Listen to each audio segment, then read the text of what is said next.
thank the parents, the uncles, the grandpas, the grandmas, cousins, calabash cousins, everybody who was involved in helping these extraordinary young people arrive at this moment. I also want to apologize to the entire state of Arizona for stealing away your wonderful former governor,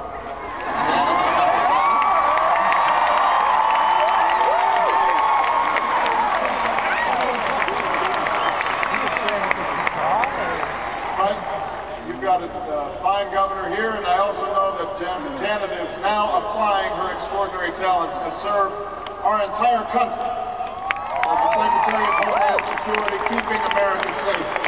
She's doing a great job.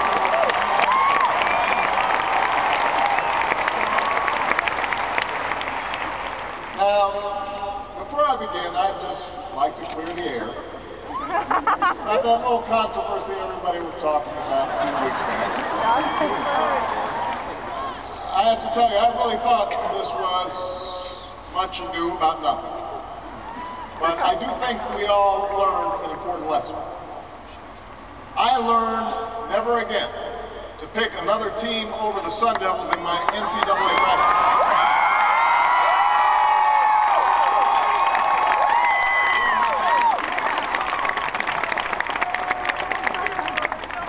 President Crow and the Board of Regents will soon learn about being audited by the IRS.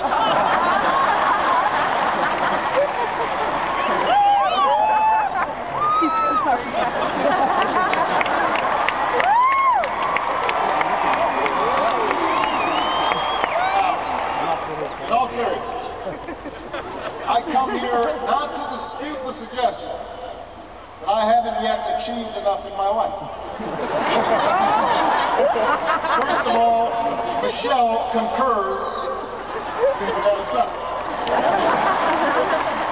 She has a long list of things that I have not yet done, waiting for me when I get home.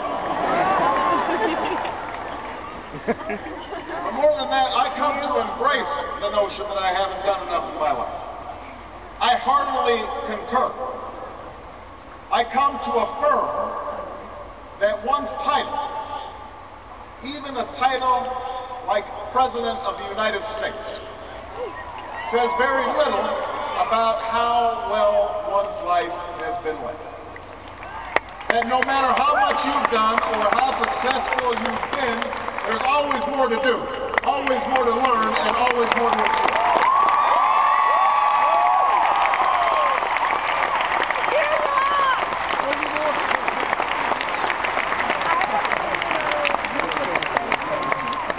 I want to say to you today, graduates, class of 2009,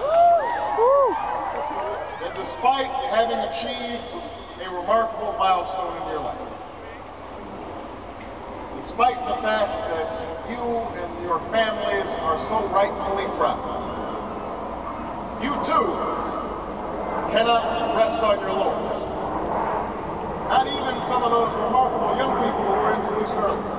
Not even that young lady who's got 4 degrees. You can't rest. Your own body of work is also yet to come.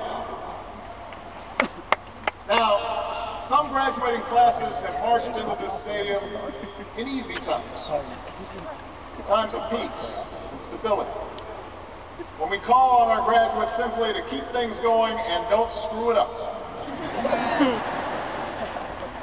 Other classes have received their diplomas in times of trial and upheaval, when the very foundations of our lives, the old order, has been shaken.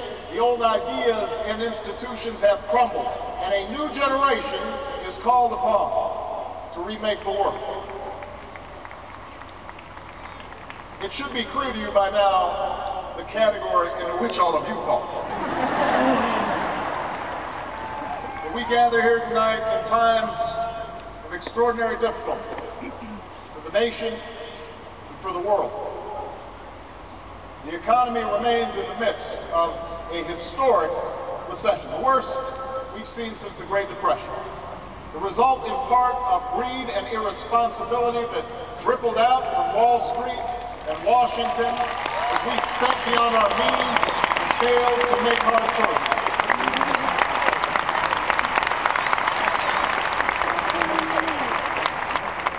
We're engaged in 2 wars and a struggle against terrorism. The threats of climate change, nuclear proliferation, and pandemic defy national boundaries and easy solutions. For many of you, these challenges are also felt in more personal terms. Perhaps you're still looking for a job. You're struggling to figure out what career path makes sense in this disrupted economy. Maybe you've got student loans. No, you definitely have student loans. Or credit card debts. And you're wondering how you'll ever pay them off. Maybe you've got a family to raise. And you're wondering how you'll ensure that your children have the same opportunities you've had to get an education and pursue their dreams.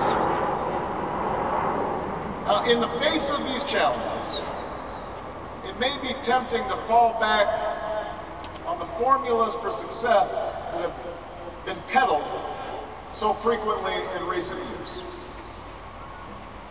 It goes something like this. You're taught to chase after all the usual brass rings. You try to be on this who's who's list or that top 100 list. You chase after the big money. You figure out how big your corner office is. You worry about whether you have a fancy enough title or a fancy enough car. That's the message that's sent each and every day, or has been in our culture for far too long, that through material possessions, through a ruthless competition pursued only on your own behalf, that's how you will measure success. Now you can take that road, and it may work for some. But at this critical juncture in our nation's history, at this difficult time, let me suggest that such an approach won't get you where you want to go. It displays a poverty of ambition. That in fact, the elevation of appearance over substance, of celebrity over character, of short-term gains over lasting achievement, is precisely what your generation needs to help end.